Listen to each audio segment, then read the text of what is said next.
ভাবুন তো, একজন মানুষ সারাদিন না খেয়ে আছে, না পানি না খাবার, তবুও কি তার রোজা আল্লাহর কাছে কবুল হচ্ছে? আজ আমি আপনাদের একটি খুব গুরুত্বপূর্ণ কিন্তু কম বলা বিষয় নিয়ে কথা বলব, রোজা রেখে ধূমপান ও মদ্যপানের বিধান। অনেকে প্রশ্ন করে, যে ব্যক্তি সিগারেট খায়, মদ্যপান করে, অথচ রোজা রাখে, তার কি রোজা হয়? উত্তরটা মন দিয়ে শুনুন। হ্যাঁ, রোজা হয়ে যায়, কিন্তু সেই রোজার সাথে গুরুতর গুনাহ যুক্ত হয়ে যায়।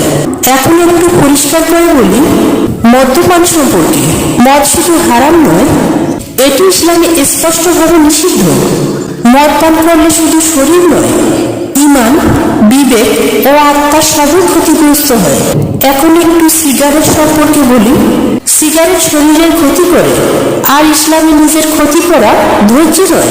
এই কারণে অধিকাংশ আলেম বলেন সিগারেট হারাম অথবা মারাত্মকভাবে নাজায়েজ।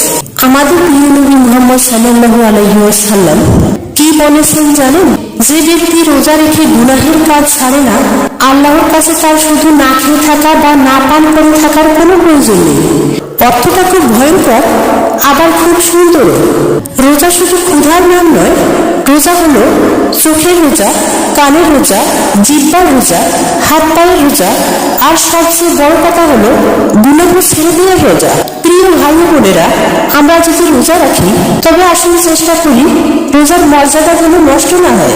আর যদি গুনাহ ছাড়তে কষ্ট হয়, তবুও নিয়ত করুন, হে আল্লাহ, আমি চেষ্টা করছি, কারণ আল্লাহ চেষ্টা দেখেন। আল্লাহ যেন আমাদের রোজাকে শুধু ক্ষুধার রোজা না বানিয়ে পূর্ণাঙ্গ তাকওয়ার রোজা বানিয়ে দেন। আমিন।